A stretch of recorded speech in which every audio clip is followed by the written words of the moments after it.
Hello friends, welcome to we cooks 17. ఇవాల్టి వీడియోలో ఎటువంటి ప్రిజర్వేటివ్స్ వాడకుండా 3 మంత్స్ పాటు మీరు ఫ్రిడ్జ్లో స్టోర్ చేసుకోవచ్చు. అటువంటి జ్యూస్ అయితే సమ్మర్ డ్రింక్ అనొచ్చండి. మీకు చూపిస్తాను ఎలా చేసుకోవాలో.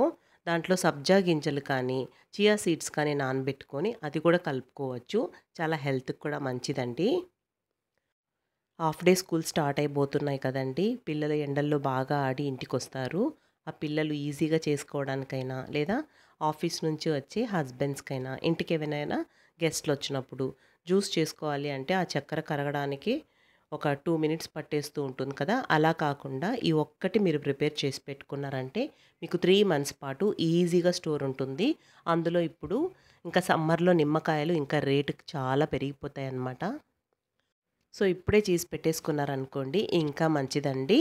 సో ఒక్క మాటలో చెప్పాలంటే ఇప్పుడు నేను చూపించబోయేది ఇన్స్టెంట్ లెమన్ స్క్వాష్ అండి. సో ఎలా చేయాలో చూడండి. ఇక్కడ నేనైతే ఒక డజన్ వరకు ఫ్రెష్గా అప్పుడే చెట్లో నుంచి తెంపుకొని వచ్చుకున్న నిమ్మకాయలను తీసుకున్నానండి. రసం చాలా బాగుంది. మీకు కూడా ఫ్రెష్గా దొరికే కాయలు ఉంటే తీసుకోండి. ఎందుకంటే రసం అనేది బాగొస్తుంది.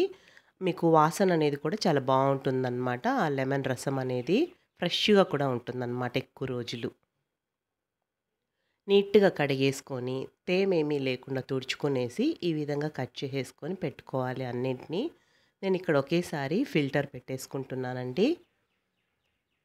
అన్ని కాయల్ని మనం పిండుకొని రసం అనేది కలెక్ట్ చేసుకోవాలి. ఎంత రసం వస్తుందో చూసుకోవాలన్నమాట. చాలా ఫ్రెష్గా ఉన్న కాయలు కాబట్టి నాకు బాగా ఎక్కువగానే వచ్చిందండి. 12 కాయలకి దాదాపు నాకు 300 ml వరకు వచ్చింది. ఈ విధంగా రసం అంతా కలెక్ట్ చేసేసుకున్న తర్వాత మనం కొలుచుకోవాలండి.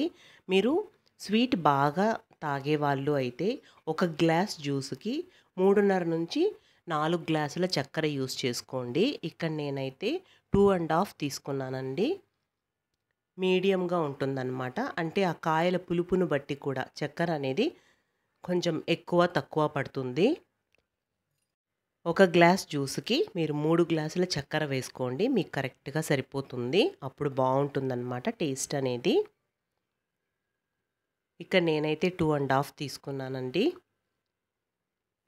మీరు చక్కెర ఎంతైతే వేస్తారో అంతే నీళ్లు కూడా వేసుకోండి. ట్రావెలింగ్లో కూడా మీకు అస్సలు చెడిపోదండి. ఇది ఒక బాటిల్లో వేసుకొని తీసుకెళ్లారనుకోండి, అప్పటికప్పుడు మీరు ఫ్రెష్ వాటర్లో కొద్దిగా వేసుకొని కలుపుకోవచ్చు. బాగా ఒక 2-3 పొంగులు రానివ్వాలి. అప్పుడే మనకు బాగుంటుందండి, అస్సలు చెడిపోకుండా. పాకం లాంటిదేమీ అవసరం లేదండి. బాగా మరగబెట్టేసుకొని ఆఫ్ చేసేసుకోవాలి ఫ్లేమ్ అనేది. చల్లారిపోయిన తర్వాత పూర్తిగా చల్లారిపోవాలండి. బాగా చల్లారిపోయిన తర్వాతే మనం ఇందులో లెమన్ జ్యూస్ అనేది కలుపుకోవాలి. అంతవరకు మీరు ఆ లెమన్ జ్యూసు ఫ్రెష్గా ఉండటం కోసం ఫ్రిడ్జ్లో పెట్టుకోండి. ఎందుకంటే మనం కొలుచుకున్న తర్వాతే మనం చక్కెర అనేది మెల్ట్ చేసుకుంటాం కదా మెజర్ చేసుకొని. ఇంతే అండి, ఎంతో సింపుల్గా చేసేసుకొని ఇన్స్టెంట్ లెమన్ స్క్వాష్ అన్నమాట. ఇదొక్కటి మీరు ఫ్రిడ్జ్లో పెట్టేశారంటే పిల్లలైనా సరే కొంచెం ఒక స్పూన్ వేసుకొని నార్మల్ వాటర్లో కలుపుకుంటే జ్యూస్ రెడీ. అంతే కదండి. మీకు కూడా నచ్చిందా? నచ్చితే ఒక లైక్ చేసి కమెంట్ చేయండి.